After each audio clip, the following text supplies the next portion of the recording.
অন্তর্বর্তী সরকার ক্ষমতায় থাকলেন, তারা কেন এই সংস্কৃতি বদলের চেষ্টা করলেন না? শুধু কাগজে কলমে সংস্কার লিখলেই কি হবে?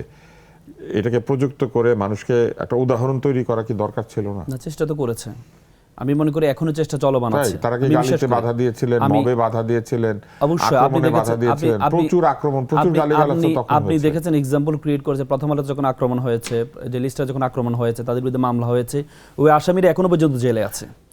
ওই যে আসামিরা আছে যদিও আন্দোলনের পরবর্তীতে এরকম অনেক কিছু হয়েছে, কিন্তু আপনি দেখেছেন যেখানে আক্রমণ হয়েছে, আমি একটু শেষ করি, যেখানে আক্রমণ হয়েছে সেখানে যদি আইনের তাদের যারা আক্রমণ করেছে বা মব তৈরি করেছে তাদের আইনের আওতা নিয়ে আসা হয়েছে, এবং কি এখনো পর্যন্ত যে ডেইলি স্টার প্রথম আলো যে মামলায় যে আসামিরা এখনো পর্যন্ত তারা জামিন পায় নাই। তাহলে সেটাই তো আইনের শাসন প্রতিষ্ঠা করার জন্য চেষ্টা করেছে। প্রথম আলোতে হামলা করার জন্য ইন্টারনেটে উস্কানি দেওয়া হয়েছে। ডেইলি স্টার এবং প্রথম আলোর সামনে গরু জবাই করে জিয়াফত খাওয়া হয়েছে। সেখানে আপনি যে আমজনতা তারেক সাহেবের কথা বললেন, আমজনতা পার্টির, সেও একটাতে অংশ নিয়েছিল বলে সে নিজে আমাকে বলেছে। তার মানে দীর্ঘদিন ধরে এই পত্রিকাগুলিতে আক্রমণের একটা পরিবেশ তৈরি করা হয়েছে, এবং তারপরে যেদিন আক্রমণ হয় সেদিনও প্রায় ৩-৪ ঘন্টা ধরে এর সামনে আক্রমণকারীরা জমায়েত হয়েছে, নানান ধরনের ইট পাটকেল ছুঁড়েছে। তো সরকার তো সেখানে বাধা দেয় নাই, ইউনূসের সরকার। কিন্তু আপনি বলছেন যে আক্রমণ করার পরে আইনের আওতায় আনা হয়েছে। না, ব্যাপারটা হচ্ছে প্রতিবাদের ভাষা কি? না, প্রতিবাদের ভাষা কি? আমি আপনাকে বলি প্রতিবাদের ভাষা কি।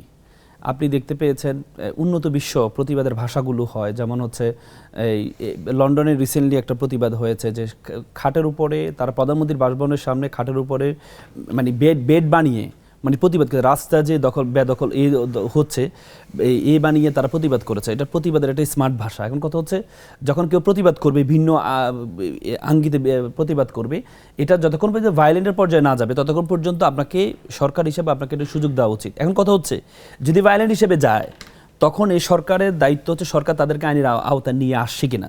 যদি না নিয়ে আসে তাহলে সরকারের আইনের রুল অফ ল যেটা আইনের শাসন বরখেলাপ করেছে, আর যদি আইনের আওতায় নিয়ে আসে, পাচ্ছেন তারা আক্রমণাত্মক এবং আক্রমণোদ্যত, তাদের হাতে লাঠিসোঁটা আছে এবং তারা ভাঙচুর শুরু করে দিয়েছে, তখন বাধা না দিয়ে আপনি পুরোটা আগুনে জ্বালিয়ে পুড়িয়ে তারপরে আপনি তাদেরকে আইনের আওতায় নিয়ে যাবেন?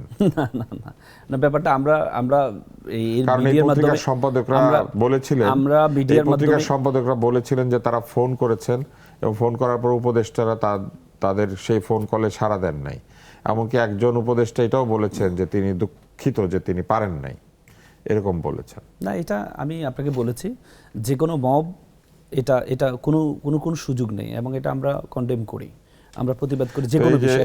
আমির হামজার উপরে হামলা হলো, এখন এটা একটা মব, তাই না? হ্যাঁ অবশ্যই, আমি তো বলেছি আপনাকে। তো তাহলে এটার জন্য বদলাচ্ছে না কেন?